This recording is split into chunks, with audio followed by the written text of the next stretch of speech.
Good morning. Wow, packed house. We do have some seats here. Students, we have some seats in the front. All righty, well again, good morning. Great to be here to kick off another fall semester here at Daytona State College. Probably the surest sign of fall is seeing students moving into our new residence hall. Not so new anymore. Most athletes moved in just a few weeks ago, and this will be the third fall start for our residence hall. This facility has transformed our campus, and I'm still amazed that we have students on campus 24/7. This summer we had 28 students, Daytona State students taking classes that lived in the dorm. We had NASCAR and Brown & Brown interns, music and athletic campers, trio students, and mainland high school students in our Upward Bound living in the residence hall. All of this was not possible just a few years ago. We are again at full capacity this semester, and we have been so incredibly successful that we are well on the way to raising funds to build our second residence hall. Our goal is to make on-campus housing a reality for students who need it, and that it is affordable and accessible. Donations from the community and our partners are coming in, and as of today, we stand at almost $4.3 million raised for the second dorm.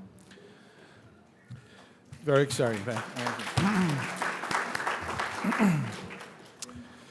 So we have, moving on to some projects, we have several more construction projects underway that I'm excited to share with you. Later this week, we're celebrating with the ribbon cutting and the dedication of our new classroom building in Deltona. It will house the nursing, diagnostic medical sonography, and CNC machining program. Fathi Hall, right next to the new building, is being renovated to have and offer a new welding program. So we're going to have quite a bit going on the west side of the county. We're also making progress on plans to transition the Charles M. Kerb Emergency Services program to from the ATC to the DeLand campus. Another move to the west side of the county. Plans include renovating existing buildings on DeLand campus for classrooms, labs, training space for the new law enforcement and emergency service students. Work continues on the all-weather indoor firing training center, and our goal is to open this coming January. Work will commence soon on a driving range and a tactical house, again on the DeLand campus. So once complete, all of those programs will move from the ATC to the DeLand campus. We continue to have great support from the Florida legislature and Governor DeSantis. They have recently approved funding for several projects, including $3.3 million to renovate 2 buildings on the DeLand campus for the law enforcement program and emergency services, $6.1 million toward a new facility in partnership with Embry-Riddle to support an Associate of Science degree and certificate in aviation maintenance management, a $1.5 million for SUVs, patient simulators, and virtual reality lab equipment for the DeLand Emergency Services Center, $541,000 to buy new breathing apparatus and firefighting gear for our fire program, $570,000 for equipment and facility upgrades for our auto services technology program at the Advanced Technology College. So again, great support, keeping us at the cutting edge of our programs, and we're excited to get these in motion. I'm also excited to report that we have 2 new programs that are starting. Interest and demand for our new Associate of Science in Diagnostic Medical Sonography program was so high that we started the cohort in Summer A with a full cohort of 20 students, and this is even before, this is out in Deltona, before our ribbon cutting. So we were excited to get that program up and running. Next week is the launch of our fully online Bachelor's of Science in Engineering Technology, Industrial Engineering Technology concentration. Say that 10 times fast. This is the first program of its kind offered in the Florida college system and prepares graduates for technical positions in expanding fields of industrial operations, in services, and manufacturing. And we continue to look for new certificates, associate, and baccalaureate programs to meet our student needs. And we have so much to celebrate. I want to ask and welcome Dr. Jody Long. Can you please stand for just a quick moment? Let's give Jody Long a round of applause here. Dr. Long is our new Vice President for Academic Affairs. She comes to us from Santa Fe College in Gainesville and brings a wealth of experience. Dr. Locklear will share more about Dr. Long in her remarks. Welcome. For the 14th consecutive year, we have not increased tuition.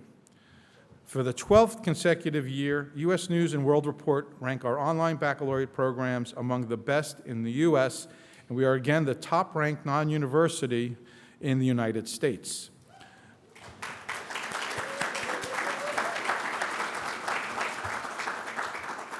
Daytona State has been designated a Purple Star campus, recognizing our commitment and support for veterans and their families, as well as being recognized as a gold-level military-friendly school. We have been ranked among the best in the state for nursing NCLEX pass rates and rank amongst the best in the state for paramedic and EMT pass rates, and Daytona State College's Law Enforcement Academy graduates on average 94%, and pass rate is the same for the state officer exam. You know, and we have all these great accolades that, nursing gets in our education program and all of our AS degrees and baccalaureate degrees. But let's give also a shout out to all of our Associate of Arts Gen Ed faculty who prepare them to be so successful in those programs. So thank you.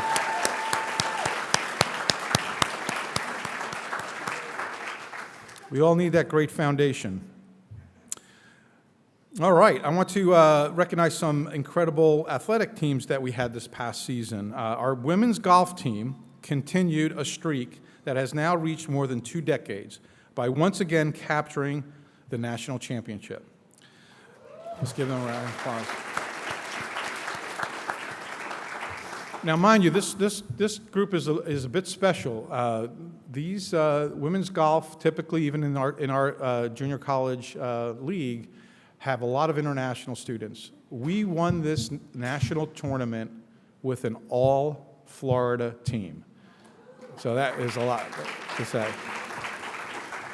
The runner-ups had 4 of their 5 golfers were from other countries. So it was Daytona State, Florida against the world, and we won. So, yeah.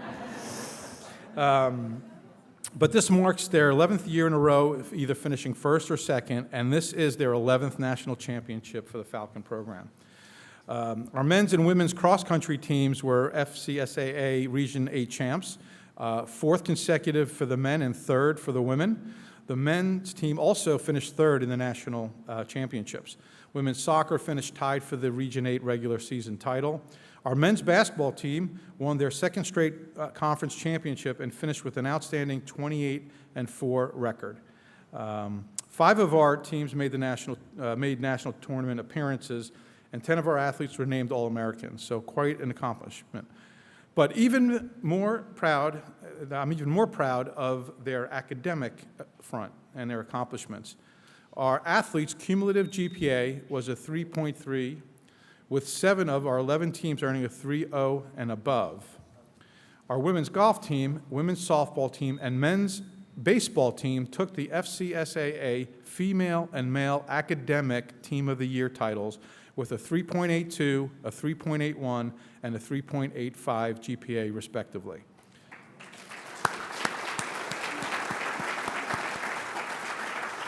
These are the highest GPAs amongst all teams in Florida. These are outstanding results and high examples of the mindset that our athletes are students first and foremost.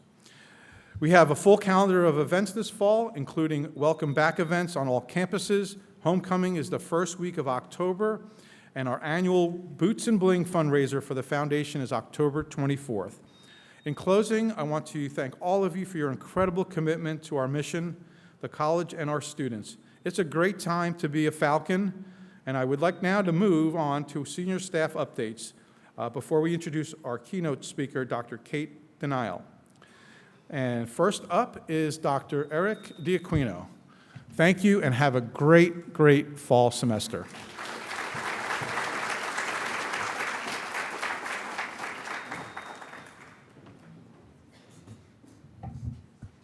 Good morning.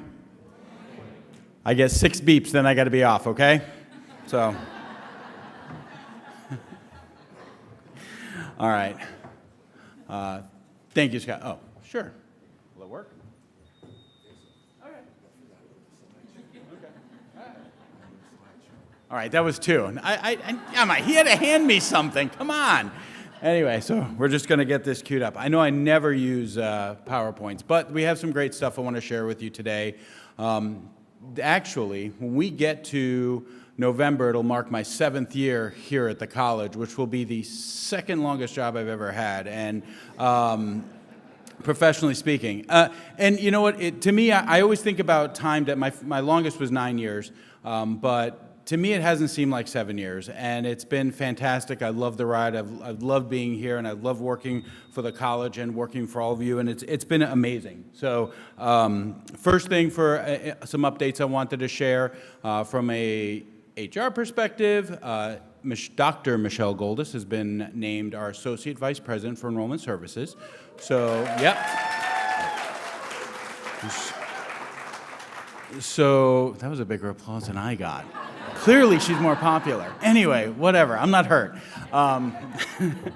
But she will oversee academic advising and financial aid. Academic advising does have career services, obviously the academic advisors, the coaching program, the academic coaching program, dual enrollment, and financial aid, which does oversee scholarship awarding and also student employment. And the other one is Alicia Heath. She was, for the spring semester, pretty much the interim director of academic advising. She has been named the director of academic advising. So we're very proud and we're very excited to have them both in their roles and looking forward to what they're going to be doing. Perfect. So where we are from an enrollment perspective. So just want to round out summer for everybody so you can see where we are. We did rather well this summer, pretty much on all fronts. We had, and this is, all these percentages are comparison to the previous year. So when we start to take a look at enrollment, we were up 8.6% compared to last year. Dual enrollment was up 16% as well as compared to last year, and that's pretty much looking at FTEs. When we look at new students coming in, that's purely head count. So up 19% in new students, and first-time in college students were up 17.1%. So great work over the summertime. Thank you to the Enrollment Services team. And looking at a snapshot of fall right now, which is where this chart is, as of Friday, we're currently 7.5% above where we were last year, and dual enrollment is also 6.9% above where we were last year. New students is up 3.1, and first-time in college students is up 7.3. So very excited about that. Obviously, this is an important week. Our enrollment services team is doing a great job. Yes, Beth, it's very exciting. We want to keep our foot on the gas, keep going all the way through the finish line. Racing reference race this weekend. But everybody's working very, very hard to make sure that our students come to completion and go from there. So what does that mean? So we have a goal. We have goals, right? So for 24-25, the enrollment services goals include an increase of about 4.5% in enrollment. We are leveraging new technologies and new processes to help better serve our students and help them through the pipeline. And, we want to work on our team processes as well to also ensure that students have a complete experience. One of the things I always tell the Enrollment Services Division is that my goal is that when a student enters the enrollment pipeline, they should never have to come onto campus. They should be able to, go through the admissions process without stopping it. We should have a fluid process and fluid system, and we're continuing to work on that. So when we start to look at where we are in terms of our goals for enrollment, we're almost there. So we have a goal of, actually technically it's 4,495.6 is 4.5% above, but I'll round up. I know math instructors will be like, I see Barry back there, which next time he's going to sit up front because he volunteered. Thanks, Barry. So we're very, very close to that number. Obviously, again, this is all FTE. We are seeing some good signs, and with all of our initiatives, we're seeing increases in persistence, retention. We're going to continue to work through those. This next slide talks about some of the stuff we're working on. I feel like Kevin Feige, for those who understand that. We're in like phase 4 of CRM implementation. So right now, one of the biggest things that, since I've gotten here, was, what are we going to do about the admissions application, and how are we going to fix that? Well, we have a brand new admissions application that was a lot of time and thoughtful time and dedication was spent by a handful of people, and I know I mentioned this in June, but Karen Sanders, Beth, Kat Fulco, Rachel Dalton, Simon Gentleman worked tirelessly, literally tirelessly, hours at a time working to get our admissions application up and running, and it is fantastic. And one of the things, and I know it's hard for some folks to see this, but this is just one small example of the thoughtfulness that went into how we ask the questions of our students, again, so they don't have to pause and call and say, what does this mean? We know that a lot of folks, when they come to the door, I could ask my child, hey, are you human? What does that mean, Dad? I was like, are you a human? Yes or no? The questions are meant to be simple so that they can answer them, and we want students to be able to bring this to completion and finish their application so we can move them into the flow and get them enrolled. So we're really excited about what's happening with our admissions application, and students are completing it. I think we didn't even announce that it was open, and already we had several applications come through, and we were excited. And that opened back in June, and we haven't really had hiccups going through there. So I knocked on something, don't worry. But we're very, very, very pleased with the outcome of that. Looking at orientation, the orientation launched earlier in May. Great opportunity for students to get a true interactive experience for onboarding to the college. Great platform, great option. Again, lots of time. Alicia and her team, they went through so much of it. And all of these things that wouldn't have been done without IT. And there are so many folks who spent so much time and effort on all of these things to make our student experience better that I can't thank them enough. So it's been amazing. So orientation's been fantastic. Students are going through it. We're being responsive to it. And, Alicia Heath, she pretty much owns it. So if you have questions or want to take a look at it, please reach out to her. And then the big one, financial aid. We all know, and we've all seen in the news, some of the major challenges with the new FAFSA, the FAFSA Simplification Act, and some of the challenges that came through with that. However, I can say that, once again, we here at Daytona State, our team has been amazing, and we actually have seen great awarding. How I put it was that when I started to compare applications year over year versus awarding, we were actually down a little bit in applications, but we were actually up in awards. So we've actually awarded more this year than we had in years past, thus giving students access to their education. So we're extremely excited about that. We have, made increases. We have made improvements to our student employment process, again, to help eliminate confusion, help our students get onboarded. And then we just, for those, because we get calls all the time, we just received from the state our open door allocation. So we're going to be meeting about that later today and make sure we get those students awarded as well. Last year, I said to folks, hey, send us your stories. And for those who are not on, at least on our Facebook or our social media, we took that, when you sent us stories, we took and ran with it. So if you haven't seen our Facebook or liked it, please check it out. We have some great stories of our students, and you've helped funnel those to us, and I'm very thankful for that. So keep the stories coming, send them to marketing. Jim Graham loves doing the write-ups, loves talking to the students and getting to know our student population through their stories. That family, that move-in was, that's actually 2 generations of Daytona State grads. The parents who met here got married, and they're moving their son in, who's playing soccer for us. So again, great stories that we've been able to kind of share with the world.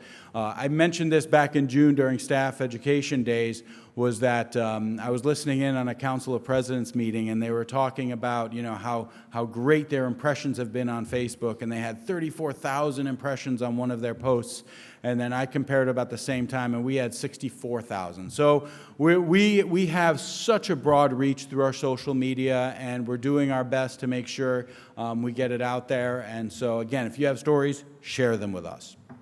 Finally, they fixed the beeping thing so I can keep going. But anyway,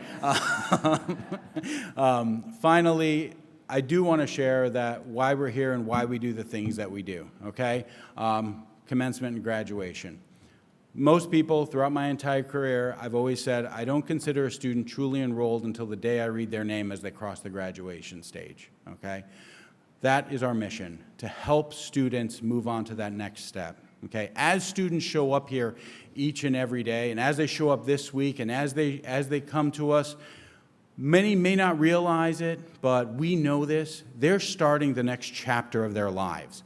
They're here, and we're helping them write their stories, and we play an integral part of that, and I'm thankful for that as well. As they sit in your classes, as they sit across from your desk, even if you don't work with a student face-to-face, one-on-one, know that you're supporting their efforts. You're supporting their story, and you're helping them achieve their goals. And that is something that is absolutely amazing. So as they come to us, sometimes scared, sometimes possibly a little tired, sometimes when their head's down, they want us to engage with them. Okay? So as we move on to the start of the fall semester, I will say thank you for all that you do, but let's be their excitement and let's be their positive energy as they start the fall semester so that we can help write their success story and we can go from there. Thank you again for all of your help, and I really appreciate it. I hope everybody has a great week. And now, it is my pleasure to introduce Dr. Amy Locklear.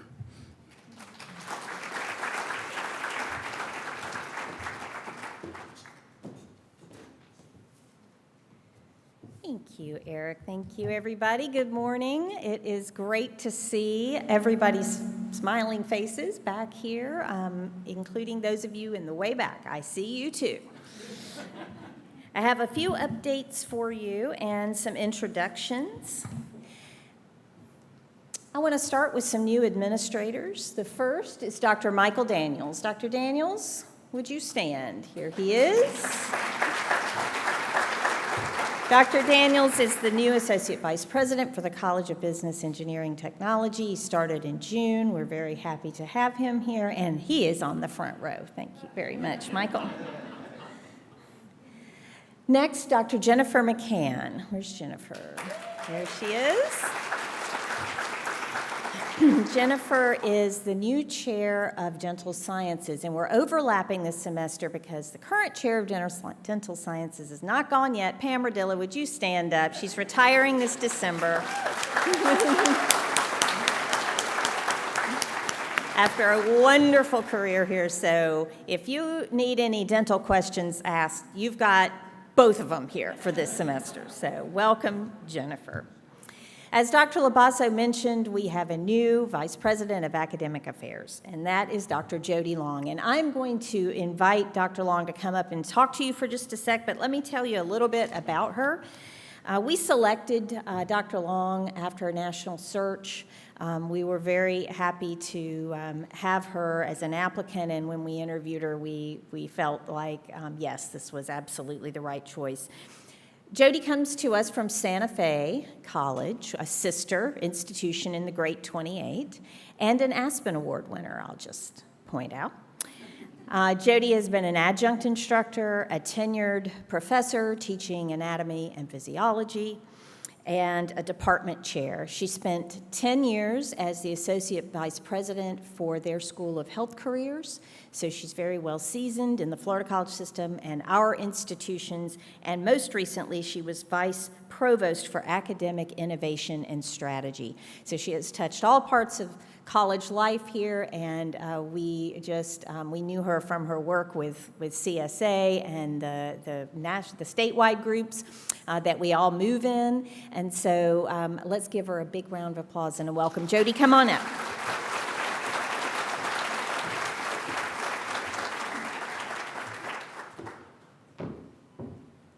Good morning. How is everybody today? Yeah? Ready for the new academic year?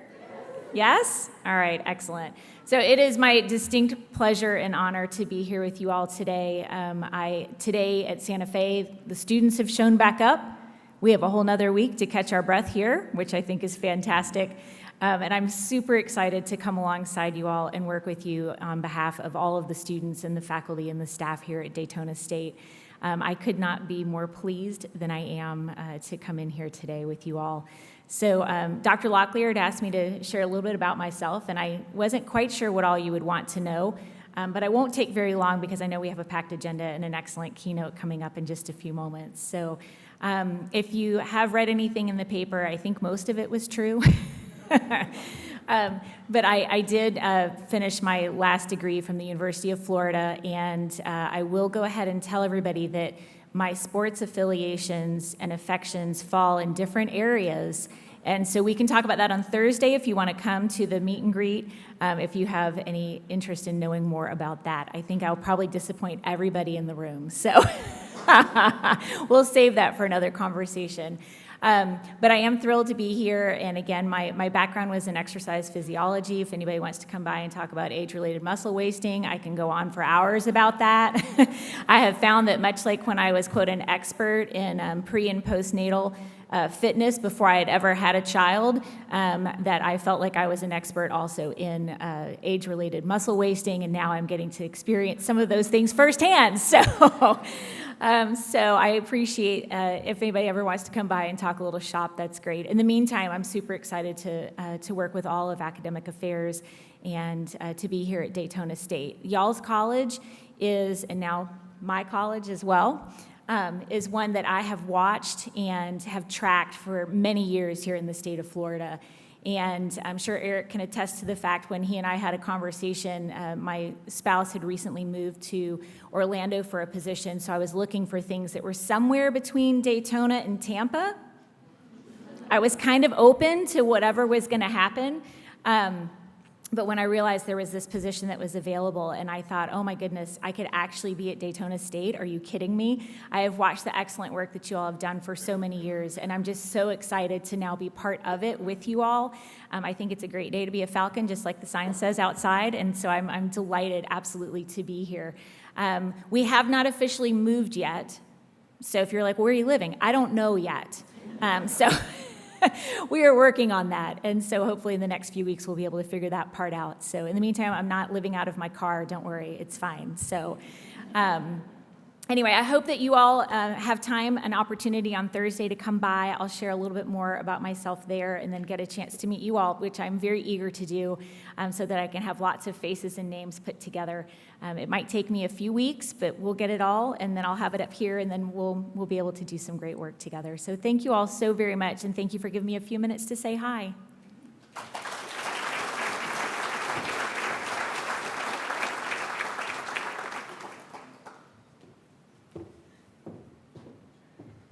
Thank you, Jody. Okay, so now it is my pleasure to welcome some new faculty members. When I call your name, if you will just stand and wave so we can recognize you and say hello. First, Christian Bakalov in the School of Computer Science. Is Christian here? No? Okay. Aaron Emerson, School of Life Skills. Student Life Skills, excuse me. Welcome, Aaron. Angela Fay, School of Communication. There she is. Michael Forsyth, School of Digital Media Production. Welcome, Michael. Michael, you were a bit of a unicorn we were looking for, and we found you. We're so happy. Alexandra Green, School of Mathematics. Welcome, Alexandra. Welcome. Aaliyah Hall, Temporary Full-Time School of Communications. Welcome, Aaliyah.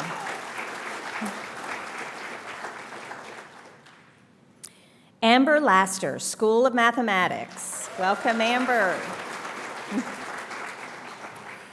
Mark was commenting to me that it had been 7 years, Mark, I think, since we had added a new faculty member in the School of Mathematics. So this is very exciting. And yes, through some retirements, and we're very happy to have this group. Aaron LeDuc, temporary full-time faculty director of the Quality Enhancement Plan. We welcome Erin back to Daytona State. She has been with us before, and this is a new role for her. There is a session during fall planning on the QEP. We are in the thick of implementing it, and Erin is our new director there, so she's hit the ground running, and we are excited to have that process formalized. Crystal Leda, School of Health Careers. Crystal, welcome. Raven Pulliam, Faculty Lecturer, Center for Business and Industry. Welcome, Raven. Luis Riveros, Faculty Lecturer, Center for Business and Industry. Welcome, Luis. And Amber Wilkes, Temporary Full-Time School of Education. Welcome, Amber. Okay, math, education, cheering sections. I sense a little competition. That's good.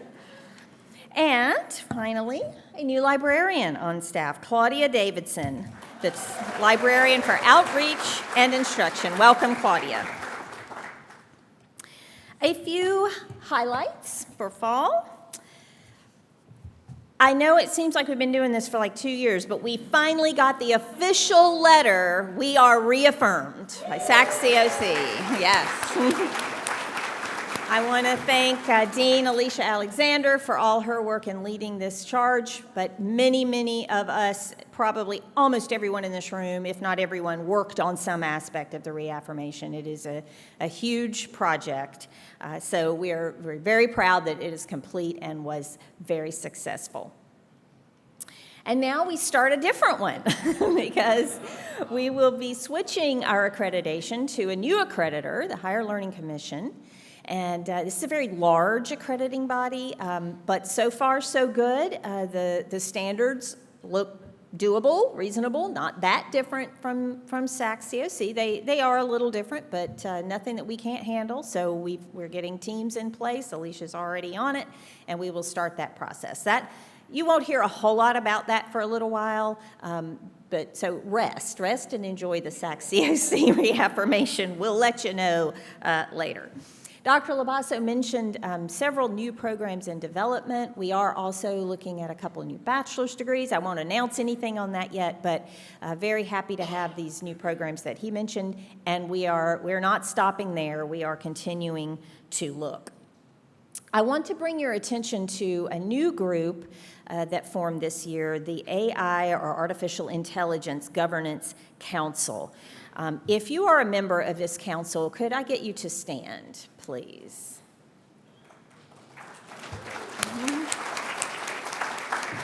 Thank you so much. We have 4 chairs there's 2 sides. One side is for academics, and that's chaired by Rich Villaro and Cheryl Cohen, and the other side is for the business processes at the college, and that is chaired by Candace Valley and Dave Tatum. So some real strong leaders there in place. They've proposed some new changes to policies and procedures. They developed, with the help of faculty senate and faculty, the 5 options in the syllabus for ways that you can incorporate and make clear to your students what your policies are about the use of artificial intelligence. And I also want to bring your attention to a document that is posted in the info guides, the Generative AI info guides, which is the AI usage flowchart, decision maker for faculty. I love this thing. And I'll just have to tell you my favorite part of it. So it says, okay, so you have a suspicion that a student used artificial intelligence in your class. What do you do? And it gives you these 3 options. And the first one is the student feigns ignorance. I just love that. I'm like, they're like, what? And it tells you what to do from there, or the student wants to argue that it's not really AI, or the student says, no, gosh, I did it, okay. So then how do you approach that to use it as a teaching moment, but make your standards clear? And I think it really is very helpful in the way it walks through what those options are. I know the business side of the AI Governance Council is also working on a set of FAQs for usage in work life outside of the classroom. So this group has just been fantastic. They do have a session during fall planning if you want to attend that. And with that, let me just say we have a packed fall planning calendar, and I want to thank Rachel Doherty. Rachel, stand up. This was her baby. We landed with what, Rachel, 60 sessions? 61 sessions. Basically, this is a conference that you're attending this week, free of charge, and here, right, you don't even have to travel. It's wonderful opportunities. Of course, there's lots of department meetings and workshops and updates. I'll bring your attention to just a few. There is a session on academic integrity and judicial affairs. Faculty that have questions about that should attend that. There's a session on the assessment process. If you are involved in that, or even if you're not and you want to learn more about it, please attend that. I think there's 2 sessions on artificial intelligence. Of course, the WACWID group is meeting. If you are not familiar with WACWID and you're looking for something wonderful to boost your teaching this year, go check out what's going on with WACWID. There's a wonderful tour of the Hope Center and all its services. This is where you want to refer students that you come to find out, have different needs. That would be a really good one to attend. There's a meet and greet on Thursday at noon with Dr. Long, so that's a drop in and have a little snack and say hello and get a chance to meet her. There is a session on the entrepreneurial education and training experience, which is something that you can learn to do from a trainer that we have a Train the Trainer program and incorporate in your classes. There's a session on counseling and accessibility services. There's one on QPR, which is a suicide prevention program. And there is a tour of the museum, tour of the News Journal Center, backstage, you get to see the real stuff, and a Q&A session on the mentor model.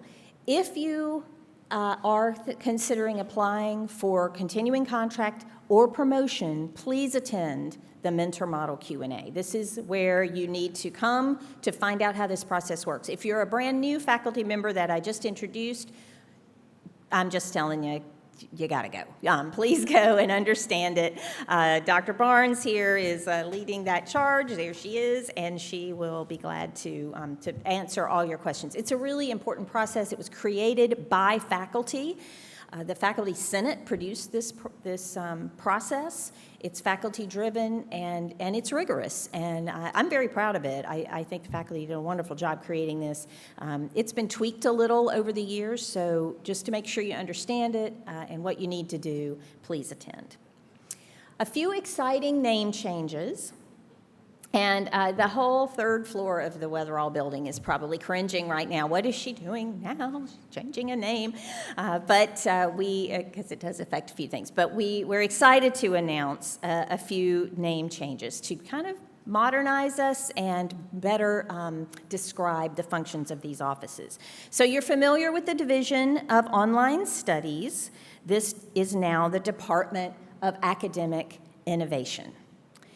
And the reason for this is that, as you may know, this division has come to serve all types of teaching modalities, faculty and staff. The Office of Professional Development is under this division now, and so we want to expand the scope. The point of this department is to provide the tools and training to implement high-impact practices, and that is in all modalities of teaching.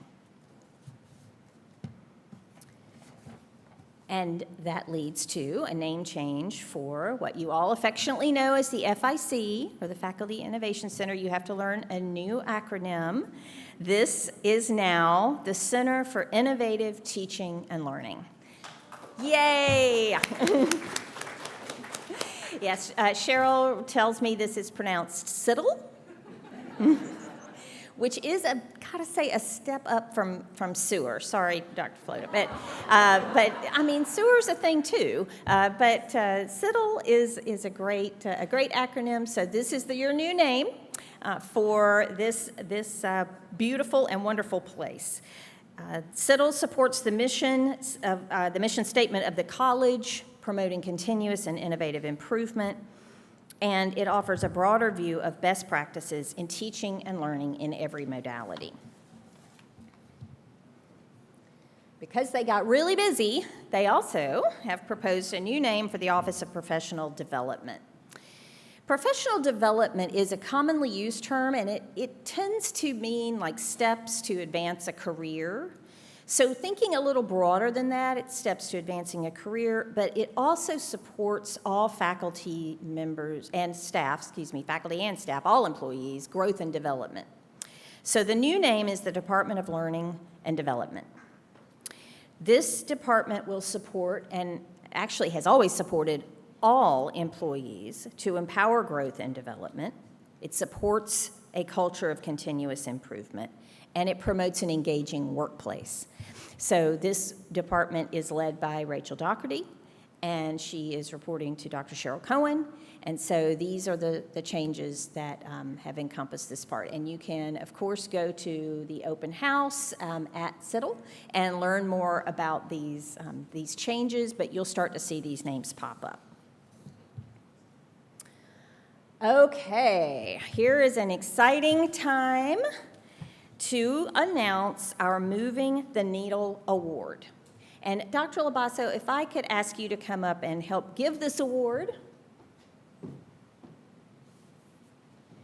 This award goes to a department that we have evaluated to have done the most this year to move the needle in student success, in innovation, in looking for all the different ways that students can, even if it's really small, that will give the students the edge, the motivation, the encouragement, the belief in themselves to do better. And the numbers bear that out. I'm going to share some of the numbers with you, but let me first ask the chair and the whole department, if they are here, to please come forward and let's congratulate the School of Cosmetology and Barbering. Come on up.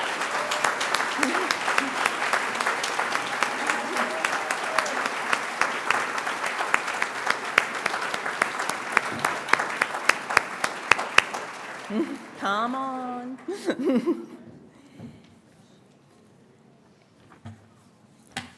Come on up and join Dr. Labasso on the stage, and I'm going to read a few data points about what you have done. Dee, congratulations.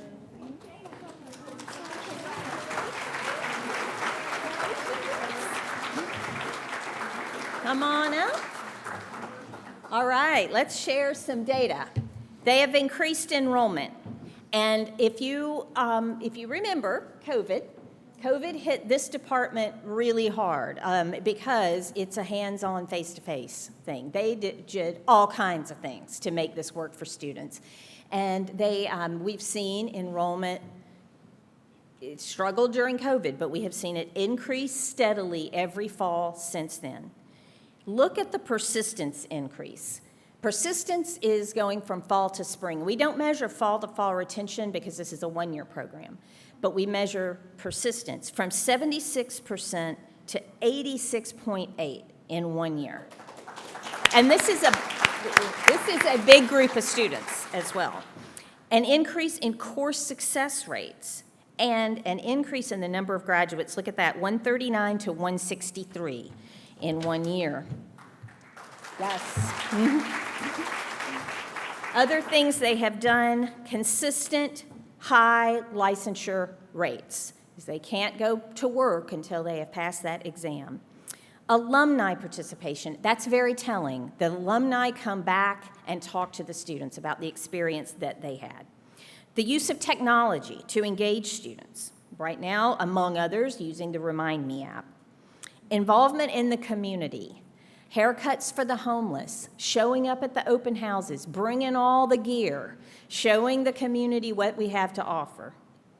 And incorporation of the entrepreneurial mindset training, of which Dee is the leader here at the college, throughout the curriculum, because many of these students want to own their own businesses, and so it's very appropriate for them. We also have seen an increase in the number of their graduates go into the AS in Business Operations Management, which opens the door to a bachelor's degree for them should they choose that. So to all of you, congratulations and thank you for a wonderful job.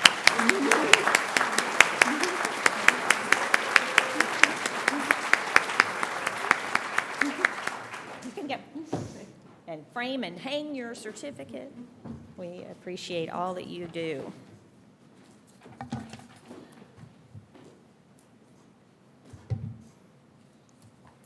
The next person we want to recognize is an individual. Every year we give out in the fall, we give out the Faculty Innovation Award. This is for an individual who has gone above and beyond in ways to make the curriculum come alive for students, to think of new ways, no longer just how to work around COVID, but to think of new ways to make things come alive and be exciting for students, to start clubs, for instance, to guide and mentor students on the side, to do research, to set up above and beyond what they have to do in the classroom to make the students love the subject, and you will see how much they do. It is my great pleasure to give the Faculty Innovation Award, and I'm going to ask this faculty member to please come forward along with their department chair. Please join me in congratulating Nathan Kotis.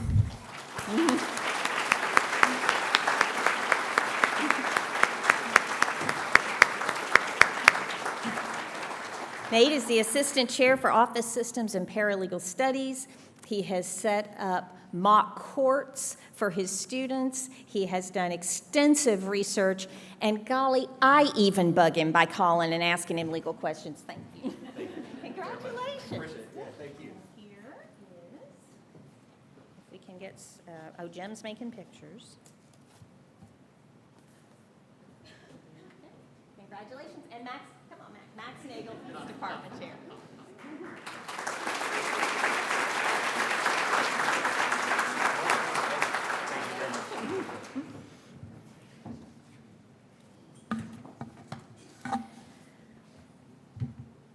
During the spring semester, we also recognized a group of individuals for the NYSOD Excellence Award. We recognized them at the board meeting, and I want to recognize them again today, in part because I carried over here in my purse these gigantic medals that they get. And they are really something. And now you have to wear these around campus, okay? Not just commencement, no, I think to work. So please join me in recognizing these individuals, and if you would come forward, I have a certificate and a very heavy medal for you. Cindy Bunton. Now, they may not all be here. They may not all be here, that's okay. But if they're watching on Teams and they aren't here to receive their award, then I'm going to ask their supervisor or someone from their office to please come get this thing. Thank you. Okay, thank you, Angela. You come get it.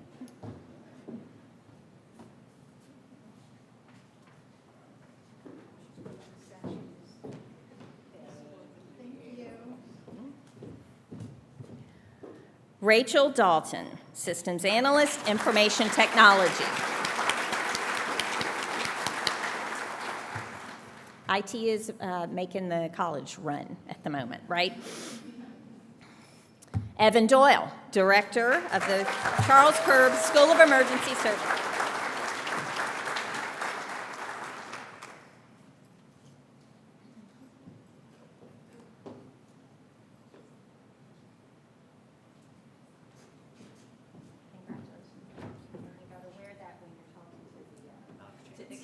No, he said no.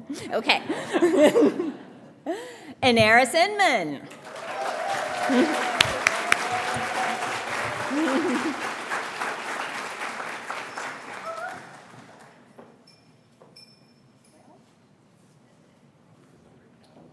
you already have yours.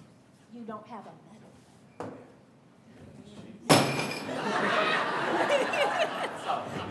I'm telling you, it's heavy. Congratulations. Michelle McElfresh. Yay. You have Michelle? Okay. Ali Marabian, Assistant Chair, School of Engineering Technology. We'll get him his. Aaron Scott, Academic Support Center.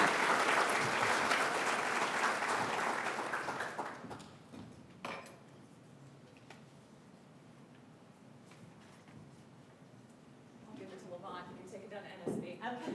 Beautiful. You're the networkers. Thank you. And our own Rich Valoro.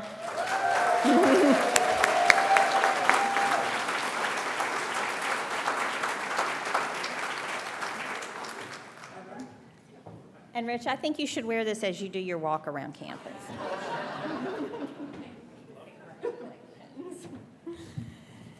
Thank you. These are folks that are selected for all the work that they do as not just great employees and colleagues, but examples to others. And that's what we were recognizing in that award. So very deserving, all of them. So at this point, I am going to bring up Dr. Cheryl Cohen, who is going to talk a little bit about another special award, and then she will introduce our keynote speaker. So welcome, Cheryl. Thank you all. Have a wonderful semester.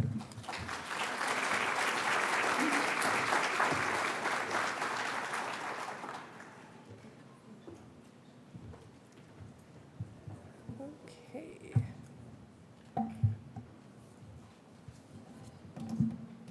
Good morning, everyone. So I have the honor of overseeing our AQ program here at Daytona State College, which is not a name that I changed over the summer, so please rest assured it's still the same. AQ is the Association of College and University Educators. This is a national association which, with the American Council of Education, provides us with the opportunity to give our faculty, both full-time and part-time, the opportunity to be certified in effective college instruction. There are 2 tracks to this. There's one that's geared towards face-to-face teaching, and there's one that's geared towards online teaching. Faculty are eligible to enroll in either tracks, whichever fits the modality that they work predominantly in. But they also have the opportunity to take both tracks and receive the advanced certification. Typically, this takes about a year to complete, a year and a half to 2 years if you're going to do the advanced certification, just 1 year to do the advanced certification if you're a faculty like Liz Barnes, who did all 7 classes in 1 year. We are offering more AQ classes for our faculty for the next 2 to 3 years. So we're very grateful for senior leadership approving this. This is the first time that we had to use institutional dollars to renew this. It's a big ticket cost item, and so it really is something that we're very grateful to have the opportunity to renew again. Again, this is something that's nationally certified, and you're learning these best practices. I just want to say a couple of dates, but rest assured if you don't remember them, you'll hear this many more times. We are offering Inspiring Inquiry and Preparing Lifelong Learners, which starts September 9th, but you need to be enrolled by this Monday, August 26th. And then we're offering a Fall B term class, Promoting Active Learning, which you'll need to be enrolled in by October 7th, but it doesn't start until October 21st. So President Paul Capps sent that out recently. We'll send it out again to all faculty, but we're excited to have this opportunity. And with that said, we are going to have a pinning ceremony for all of the faculty who did earn this teacher certification this past year, as well as the advanced teacher certification. So what I'm going to do is I'm going to read the name. Please, if you're here, come up. You'll receive your frame certificate and your pin that you can wear every day, like your medal for NYSOD. And we're going to ask you to stay up here, so please don't just run off, because we want to take a group picture of everybody. So you'll come up when I call your name, you'll get your certificate and your pin, and then we're going to keep you up here until we can take that group picture, okay? All right. All right, so starting with Sabrina Abadanza. Okay. Sabrina here? All right. Kim Alikin.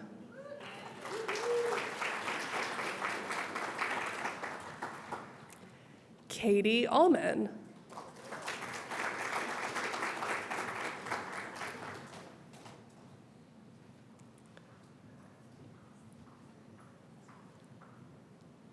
Great. Aaron Arthur.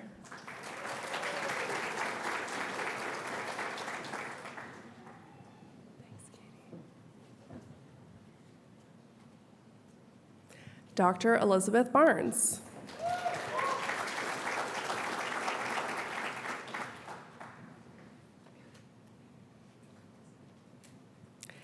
Anita Bevins.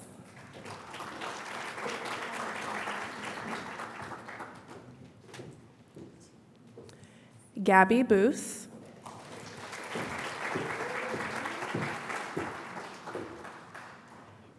Karen Braley.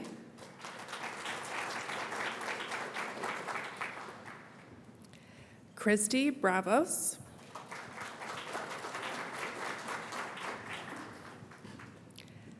Tasha Brickhouse.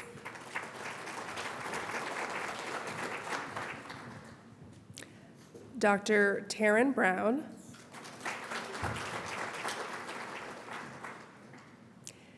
Misty Carlson.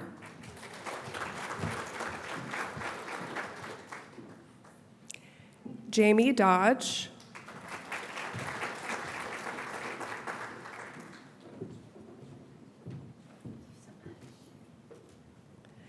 Leslie Fail.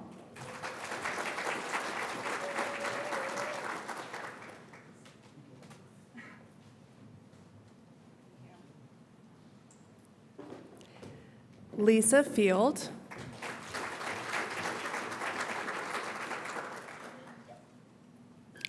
Franz Gorbanchek. Gregory Hagar. Dr. Rita Heyman.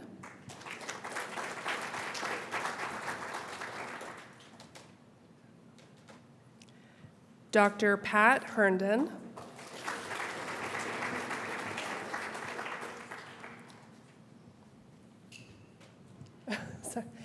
I know, you guys, sorry. There's so many, but this is beautiful. Getting corralled over there. Dr. Erica Higginbotham.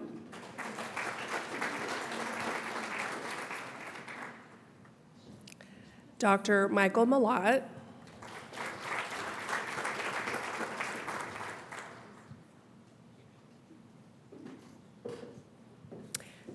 Oh, he's already walking up. Love that. Ken Morehouse. Come on up, sir. He's like, I can do the alphabet. I know I'm next. Dr. Rolana Murad.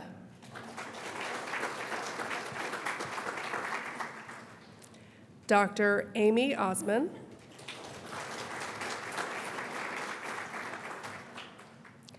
Josh Poniatowski.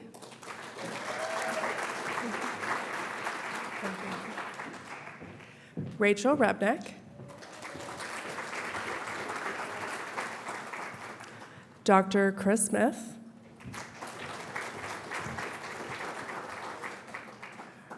Robert Sprouse.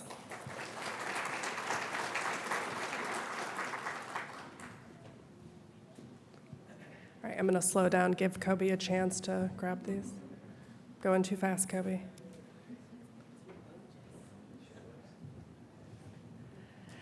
Alyssa Stegard. Dr. Levon Towell. Sue Wheeler. And Leanne Zabowski.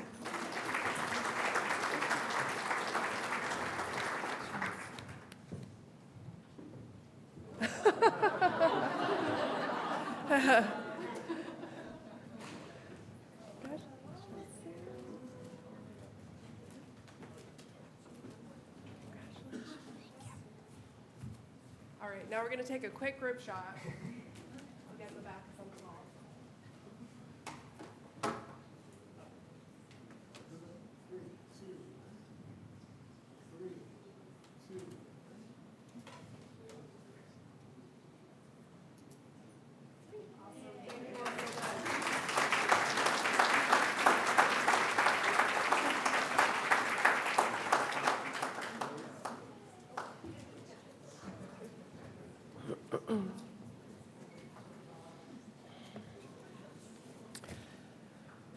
We're going to double that next year, right? It's going to be even bigger. Okay. So next I have the honor of bringing up Dr. Kate Denial, who is a Bright Distinguished Professor of American History at Knox College in Illinois. Notably, Dr. Denial won the American Historical Association's Eugene Asher Distinguished Teaching Award in 2018. Her book, Pedagogy of Kindness, which was recently published and can be found both digitally and in print in our very own DSC library, advocates for kindness in higher education as a form of justice and belief in people. As director of the Bright Institute at Knox College, Kate supports liberal arts faculty in their teaching and research. Kate is also a consultant of pedagogy who works across the world in the United States, the UK, Canada, and Australia. It is my pleasure to bring up Dr. Denial.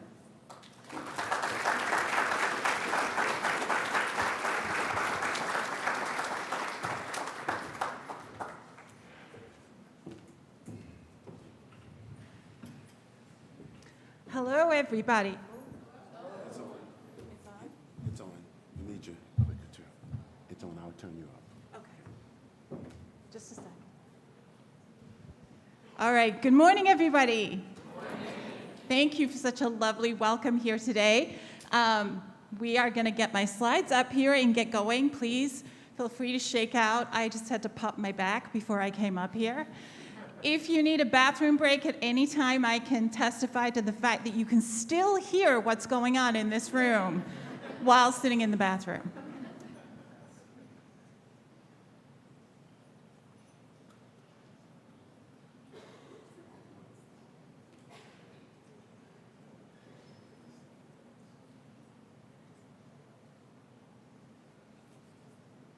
All right.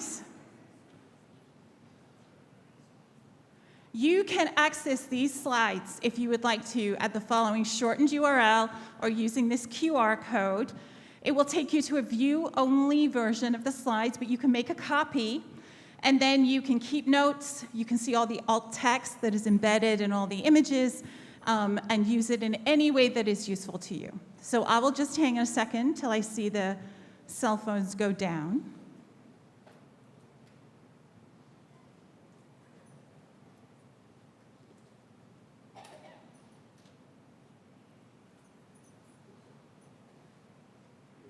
I can always put this up at the end of things too, if you would like me to at the end, okay? This is just a slide that says, hey, this is my work. And this is a slide that says, for those who have vision or reading difficulties, I will read the text on each slide aloud. I always begin all of my presentations by thanking the people who have taught me. So I want to say thank you this morning to everyone who attended the Digital Pedagogy Lab in 2017, to Charles Bailing and Roger Fisher at the University of Michigan, to Karen Costa, Clea Mahoney, Judith Duttle, Melissa Whala, and Jessamine Newhouse, who are all part of my online community of pedagogy folks. My colleagues at Knox College, Gabriel Rayleigh Carlin, Jennifer Foubert, Deirdre Doherty, Hilary Lehman, and Mary Arman, and of course my students who are teaching me new stuff all the time. This is our agenda for this morning. I'm going to introduce myself in a slightly different way to the way I was just introduced. I'm going to talk about education and kindness as a general concept, and then I'm going to talk about what a pedagogy of kindness means. I'm then going to talk about what it means in practice in my life and suggest some ways that it might be able to apply to you. And then at the end, we'll talk about kindness towards the self, because none of this works if we're not being kind to ourselves first. So, introducing myself. I am Kate Denial. I like brightly colored dresses at all times. I am originally from Sheffield in the north of England, and if you can't hear an accent, it's because I have lived in the States for 30 years, but also where I went to college was an hour south of where I grew up in Yorkshire. No one understood me. So I learned to change the way that I speak to mimic what I hear, which is a really big problem when I'm in a room full of people from Texas. I was the first in my family to go to university at the University of Nottingham in the United Kingdom. I emigrated to the US in 1994 to go to grad school at the University of Wisconsin-Milwaukee. I got my PhD at the University of Iowa in 2005, and since then I have been a professor of American history at Knox College in Galesburg, Illinois. And I think we can agree this is one of the better photos ever taken of a college, ever. I direct the Bright Institute, and here are this year's fellows. I was also a faculty ombudsperson for 6 years, and that influences a lot of the way that I think about teaching. I'm a giant Captain America fan. And for those who like a little MCU inside baseball, I did think about putting Bucky up here, but it's not happened in the movies yet, so no. I am such a fan that I made my students make an exhibition about Captain America in American history. It was so much fun. I love to bake, but I hate to cook. My favorite wind-down show of late is Motel Rescue, which I highly recommend. I love to paint watercolors. I play the banjo very badly, and I knit. And I am super pleased to meet all of you. So let's talk about this question of education and kindness. A pedagogy of kindness, most people aren't setting out to be unkind to their students or to each other. That's what needs to be said first of all. The problem is there's a culture in education that often works against us. A pedagogy of kindness helps keep us oriented towards our innate compassion and gives us some structure despite the pressures around us. It humanizes everybody who is involved in education, and that includes all of the support staff as well. So let's define our terms. What does kindness mean to me? Well, first of all, there's what it's not. And it is not about being nice. I hate the word nice. Nice will tell you lies. Nice will say what it thinks another person wants to hear. And nice will avoid conflict even when disagreement needs to happen. So I'm sure you've all been in a situation where there needed to be honest communication, but instead there was just a general avoidance of the elephant in the room. That's niceness. Kindness, on the other hand, is honest. It's honest about several things. It has boundaries. That is so, so important. Kindness doesn't just give and give and give and give. It has a sense of here are my limits. Kindness recognizes our humanity and the commonalities that exist there. And it encompasses all of us, from the president all the way down to whomever you might think of as at the bottom of that particular chain. So is higher and continuing education in general, nationally, kind? No. We are socialized very early in our academic careers into a sort of distrust. There's the solitary genius. Okay, so if we went out on the street and said, describe someone who works in education to me, in higher or continuing ed, there's a stereotype out there, right? That it's someone who works alone, who has an office in an ivory tower, who is engaged in a lot of research, who's not bothered by the concerns of ordinary mortals, right? And that's held up as the pinnacle of what we should be shooting for, when that's not what most of us are doing, or even what we want to do. We're socialized into distrust around issues of status, too, right? These ideas about who is worth more or less in any given campus, anywhere in the United States. And then there's the question of competition. Competition to get into the program that you want, to get the degree that you want, to go to the graduate school that you want, to have the job that you want, to get the promotion that you want, right? Along the way, we are encouraged very, very often to think of each other as competitors instead of colleagues and collaborators.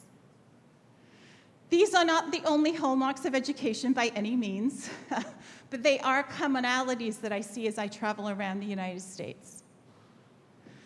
So this is how I was socialized. When I first showed up to teach undergraduates, I had graduated with my BA 1 month before.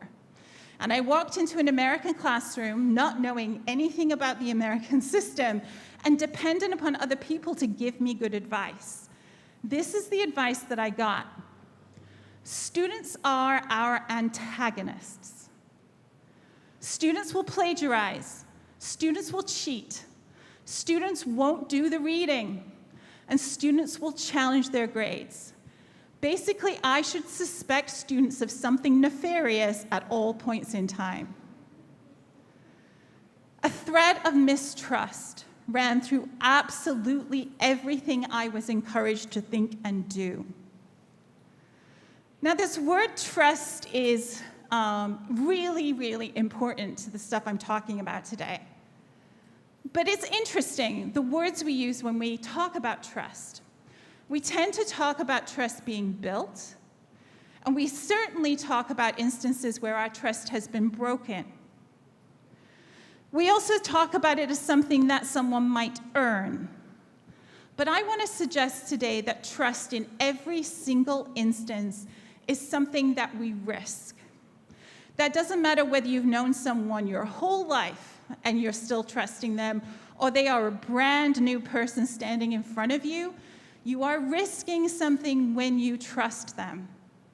And we should take the risk of trusting our students from the moment we see them, whether that's on a computer screen or right in front of us in a classroom. Our students have been socialized pretty differently to most of us.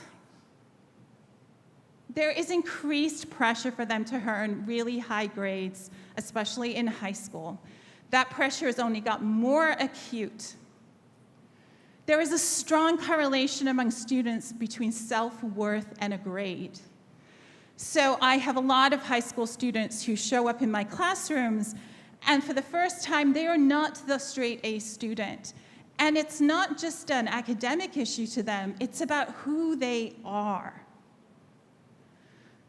They have grade reporting all throughout their days. So if you are the parent of a high school student, maybe even a middle school student, you know that those grades show up constantly throughout the day as people are getting graded, right? So that's a lot of pressure to constantly see your GPA bouncing around, right? There's a strong correlation between education and going into debt. I know many of you are probably carrying debt. I know I carried debt, and that has also gotten much more acute. And then there was the COVID pandemic and all of the interruptions to their learning, but also the interruptions to their chance to learn to relate to one another and to relate to people who are their educators. That's a really significant part, I think, of what education, higher ed, and continuing ed are struggling with nationally. They have different rates and methods of engagement to many of the ones that we had. The fact that you're sitting in here as people who are educators means that very probably you were ahead of the pack in terms of engagement. But they are thinking about multiple things, including the jobs that they hold, in order maybe to fund their education, certainly to support their families. Their kinship responsibilities, whether that's to small children, whether that's to the elders in their community, and the care work that they are undertaking day by day by day. The world they inherit is very, very much on their minds, and they're thinking about who they are in relation to that. So taking these things into account is how we produce belonging for our students. And this is the question that comes to me. Why not be kind? In 2017, I went to the Digital Pedagogy Lab in Fredericksburg, Virginia. It lasted 4 days, and I thought I was going so they would teach me how to keep up with software, because I was behind. And they certainly did do that, but not until they had first asked me to critically evaluate absolutely everything about my teaching. And everywhere in the Institute, this was the implicit question, not just to us about our students, but to us about ourselves. Why not be kind? So I would like you to turn to someone that you're sitting near, and I would like you for 5 minutes to talk about a moment when someone else's kindness made a big difference to you in education. You can go back to grade school if you want to, okay? But just talk about when did kindness make a big difference to you and your path through education. I will keep time for you and tell you when it's time to come back.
Okay. That's 5 minutes.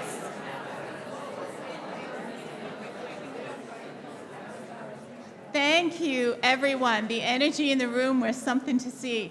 I hope that what that demonstrated was that those moments of kindness stick with us, right? They are memorable. They really change the direction of things for us. And so I wanted you to pause and sort of think about how that has impacted your life before we think about how you might be able to use it to impact someone else's. So, a pedagogy of kindness. The place I want to start is believing students. So they are the experts about their educational experience. So often when people come to me in my role as a consultant and say, I have this problem, my first question is, have you asked your students what the solution is? Because students know why they're not doing X, why they are doing Y, right? And they can be our collaborators in solving problems and really doing incredible stuff. So I'm going to give you some words that you have probably heard before. My printer broke. I was sick. Someone died. My laptop crashed, right? These are probably familiar things that in your career someone has said to you when they weren't able to complete a given piece of work. And I would suggest that what needs to happen in every single one of these instances is that we believe our students.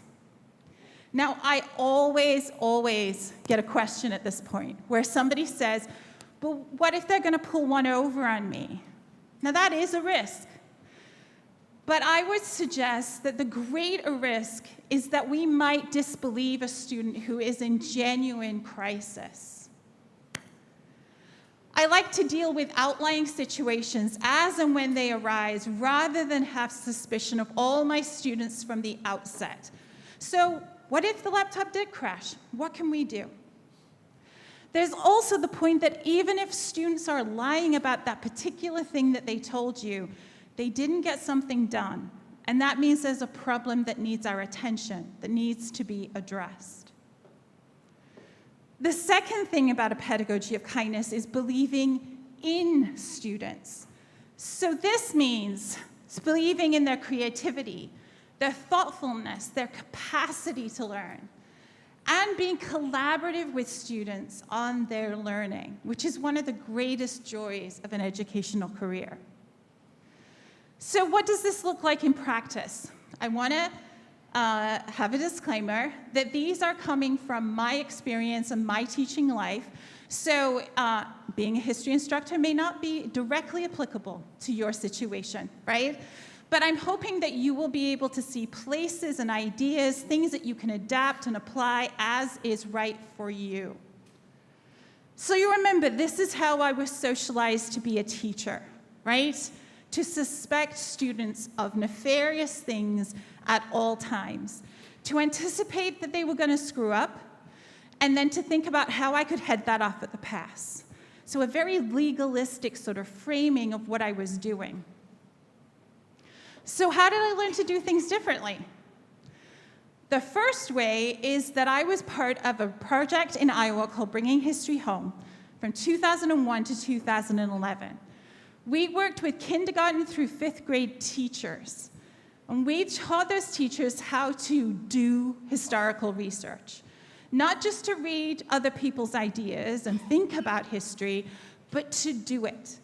And then we helped them figure out how their kindergartners were going to do it, or their 3rd graders were going to do it. I have never met anyone with as much patience, grace, and kindness as a 3rd grade teacher. I could not do that job if you paid me $1 million, no matter how tempting the $1 million would be.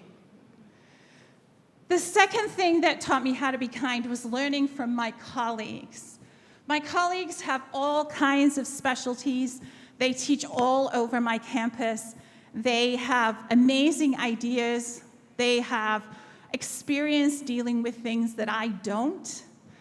And in listening to them and in sharing my teaching ideas and getting theirs, I became a better teacher because of them. And the last thing is living with PTSD. I have PTSD, and part of my recovery has been that I've had to learn how to be incredibly kind to myself. And once you start showing yourself compassion, you realize, oh, this is better. And so you want to start sharing that with everybody around you. And so it seemed natural to me to take the next step of focusing my efforts on kindness when it came to my students. And then the last thing was going to the Digital Pedagogy Lab in 2017, which I've already talked about. So this is just the same disclaimer that the way that you interact with students might be very different to me. You have an astonishing array of responsibilities, so just think about where this may apply in your situation.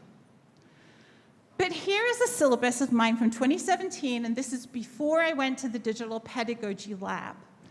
At DPL, I was asked to look at that syllabus and ask, who is the student you are imagining as you write that syllabus? I was then asked to say, who is the you you're communicating in the way that you describe yourself and your policies? And lastly, I was asked, is my syllabus accessible to as many students as possible? So I had to go through a bit of a reckoning because I realized the student I was writing to was someone I didn't trust. I was operating from that position of, you will screw up, I am waiting for it. Who did I communicate I was? That I was in a position of unassailable authority and I was not approachable. This was a big surprise to me. I prided myself on wanting to be available to my students, but the language in my syllabus did not communicate that at all. And was my syllabus accessible? Not at all. It was a giant wall of intimidating text. So this is what the beginning of that syllabus looked like, a little bit more close up. You can see that I just leap right into listing information without any context. And there's the mysterious email, 9 a.m. to 9 p.m. except 5 p.m. Friday to 5 p.m. Saturday. I don't explain what that means at all. Does my email disappear? Does my email do something on its own in those hours, right? What follows is one of the more boring descriptions of an American history class that has ever been committed to paper. And then I leap into the required text, again, without any contextualizing information. Here is another page from that same syllabus. This is what I mean about inaccessibility. For students who have reading comprehension difficulties or ADHD, that is really off-putting. It's a wall of text. It doesn't allow them to find the information that they might need. I disbelieved my students. I had a draconian attendance policy that was entirely based on that antagonism that I had been taught. And I didn't believe in them. So I had distant language. I had authoritarian language. I did not see them as my collaborators. This is what the first page of a syllabus on one of my classes looks like now. And if you want to take a course on pirates, it's awesome. So there is a cheerful header to get their attention and to sort of allay insecurities. This is not a wall of text, right? There is alt text embedded in that image and in all of these icons that you see down the left. I'm not saying anybody's syllabus needs to look like mine, but just to show you what a difference it made to me. I have a welcome now. Hey, I'm Kate Denial. I'm your professor this term. And I also have clear font that is easy to read. There is transparency. So I explain what that mysterious email thing actually meant. I have boundaries too, so that they know that I have a complete life, right? Part of which is being devoted to them, and part of which is being devoted to myself, my friends, and my family. This is another page. The icons are there to help students navigate to the information that they need. I have a universal design for learning framing, which is designed to try and make my documents as accessible to as many students as possible. So as an example, there's very little red or green in my syllabus because of the students who may be colorblind. I maximize the means of communication.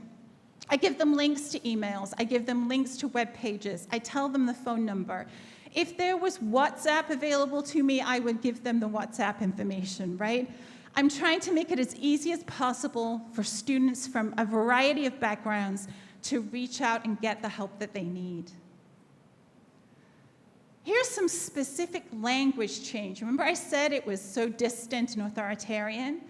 We have an honor code at Knox College, and this is what my syllabus used to say about it. The Knox College community expects its members to demonstrate a high degree of ethical integrity in all their actions, including their academic work. Examples of academic dishonesty include plagiarism, which you'll notice I don't define, giving or receiving unauthorized help, which suggests there is authorized help, which is okay, voluntarily assisting another student in cheating, so what if it was involuntary? And dishonestly obtaining an extension. This is what my honor code statement looks like now. We, not you, not I, but we commit ourselves to act with academic integrity this term, to be ethical in what we say and write, and to offer credit to others for thinking of ideas before us. It's a definition of plagiarism in plain language. But this is the most important line. I believe that everyone in my course is fundamentally honest. So again, I'm not coming from that place of suspecting everyone of malfeasance. Now, many colleges and universities across the country have boilerplate language. Sometimes they have model syllabi that you copy, right? And so if you don't have the same ability to change the policy language that I do, what do? So this is when you can have your students annotate the text. This is Remy Kalir's idea. So the annotations, you explain that it's just, taking notes. And you can have them do it in class. You can have them do it as their homework. So the way I do it is give my students the syllabus at the end of the first class, and they bring it back and we talk about it in the second class. You can collect those annotations and you can read them very quickly. You're not responding to them. You're just going to read them for information. You can also have a discussion with your students about what you read. So what are the big themes that showed up? Where is there confusion that you can, answer? And in large classes, you can have your students talk to a partner or talk in a small group and share the things that they thought needed more attention.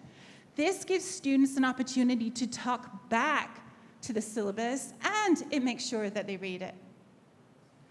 I also had to rethink all of my assignments so that I was thinking of students as collaborators. So if you've hated history in your life, don't raise your hands, it'll just make me sad. But if you have hated history in your life, it's because you had an assignment like this one, where there's a single question: why did the Declaration of Independence take the form that it did at the moment that it did? Wow, that's like a graduate level question, actually. As I was making these slides, I thought to myself, what did I think they were going to say? Again, hard for students with ADHD or reading comprehension difficulties to parse. And I didn't believe in my students. This enormous checklist that I put on that. So this assignment was one question, right? And the checklist was enormous. The checklist said things like, your paper should have a thesis statement. Every successive paragraph should build an argument in support of your thesis. Your paper must also have a conclusion. It's not that these things are not important. It's that this is the first time my students would have known I thought they were important. I wasn't teaching them these things in class. I was simply giving them a checklist on the assignment sheet. So before, I was telling students what to do. There was no room for creativity, and I assumed that they would get it wrong. This is what it looks like now in the Pirates class. Okay, so cheerful header again to get their attention. And I explain why we are doing the assignment. I can't stress how important it is for our students to understand why we're making the choices that we're making. Explaining why this history is important. There's the purpose. We've talked in class about the fact that lots of Americans know very little about the real history behind the stories of pirates. Who do you wish knew more? You can decide. Be creative. There are very clear instructions that allow them to co-create the assignment. So, your assignment is to write a letter to somebody specific, a friend, a family member, a member of Congress, a celebrity. You can choose anyone you want. In that letter, you should tell them about something you've learned in class and why you think it's important that they know about it. The best response I ever got was written to Jim from The Office. It was a flawlessly executed letter to Jim. This is teaching my students about argument and evidence. They have to make an argument. They just don't realize yet that they're doing it. And they have to take evidence to prove their point because they have to explain why it's important, right? I was getting them to do the work of history in a creative way that didn't make them freak out and think about AP. There's also more. There's the scaffolding that is there. There's icons for navigation like on the syllabus. I offer an actual link to citation, whereas in the former assignment, I just said do Chicago style. Like they would intuit what that meant or know where to go find it. There are more creative assignments that it's possible to do, of course. So there's authentic assessment. An authentic assessment is when that assignment has an audience other than you. It's about believing in students again and their capacity to do really creative things.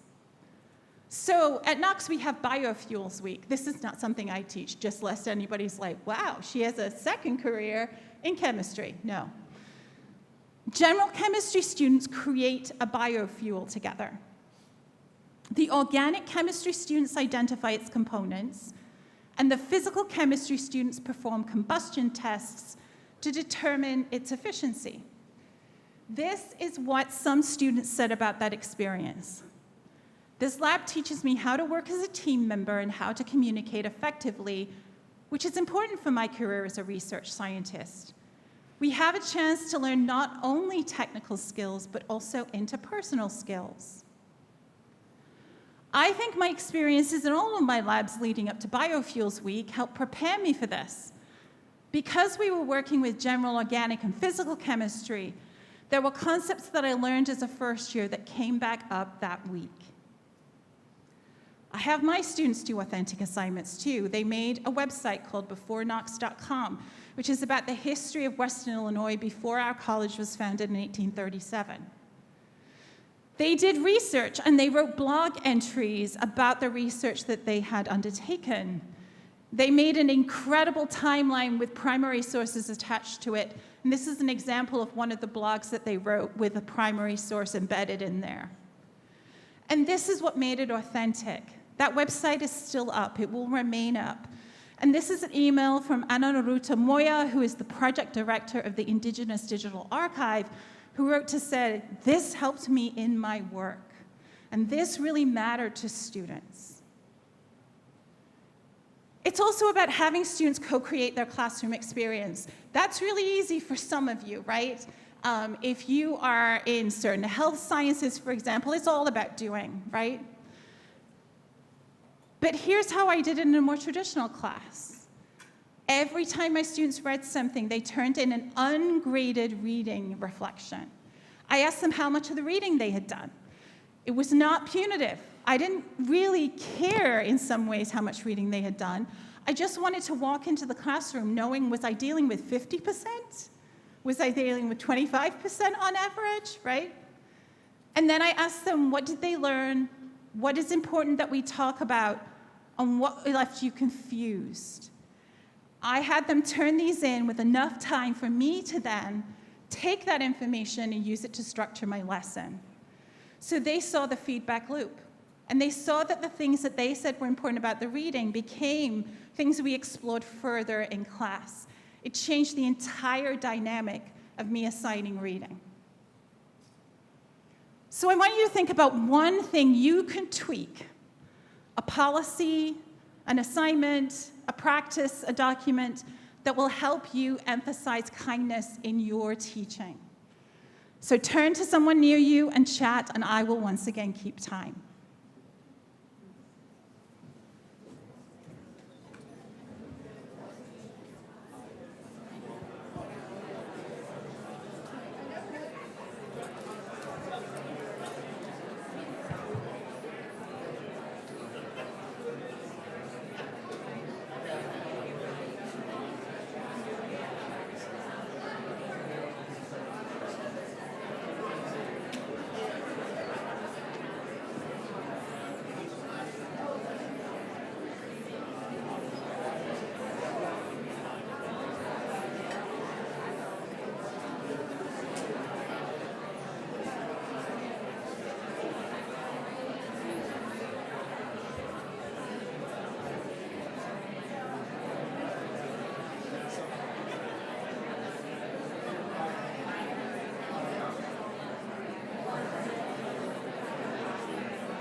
Okay, that's 5 minutes.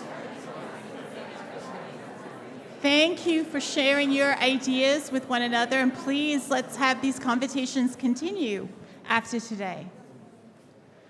So, kindness towards the self. Where do we begin?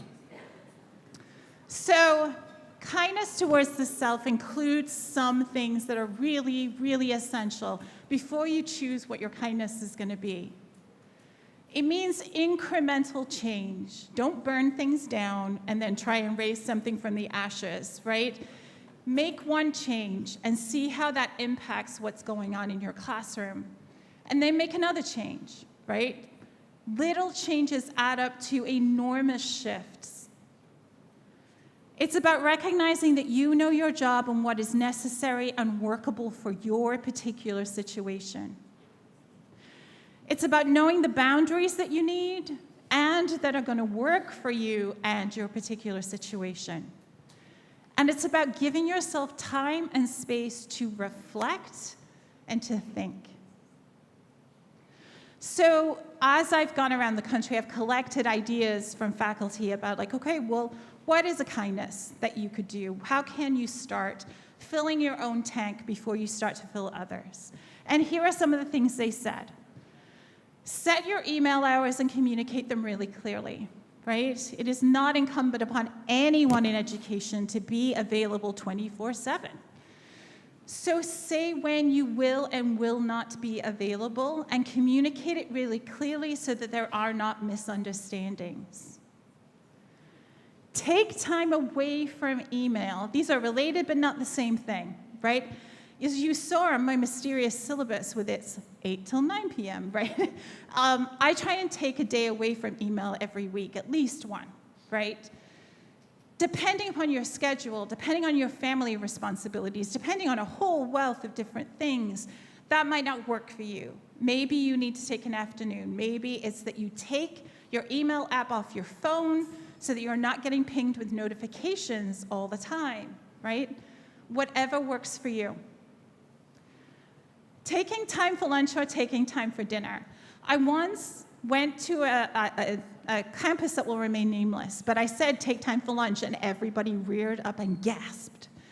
And I was like, you don't eat? So a couple of years ago, I got diagnosed as diabetic, and I realized that my days of eating string cheese and mini Snickers bars were behind me. But that really reinforced for me that I should have been taking lunch all the time, or dinner. People teach night classes, right? Whatever it is for you. But put it on your calendar and block it off and make it an unmissable appointment with your own basic needs. Build in flexibility in your courses. So for me, this means I put 2 days at the end of my semester that are labeled flex days. And those days travel. So if I'm sick, one of those days will travel to that day. If we had a concept that we didn't all grasp in the first class, I will move a flex day and we'll keep working on it in the next class, right? But by building in those flex days at the beginning, before the term ever starts, then I'm able to react to things that come up without suddenly going like, how am I possibly going to teach everything I've got to teach? And create community where it matters. So our classrooms are communities, but we need community too. And it might be that your community is in your office or your department or your division, but it might not. It might be that you need community with people at a similar place in their career. It might be that there's an affinity group on campus that you want to be part of. It might be that your community is very much elsewhere and not on campus at all. But having community, not being isolated in all the things that we do, is so, so important to our health and our ability to give to others. So I want you to think about, not talk because I'm running out of time, I'm sorry, but I want you to think about a way that you can be kind to yourself this fall and just make a mental note of it, okay? Maybe it's taking a walk. Maybe it's putting that lunch on your calendar. But one concrete way that you are going to show yourself kindness this fall. So in conclusion, I want to share part of a poem that is called On Kindness. It's by Naomi Shihab Nye. Before you know kindness is the deepest thing inside, you must know sorrow as the other deepest thing. You must wake up with sorrow. You must speak to it till your voice catches the thread of all sorrows and you see the size of the cloth.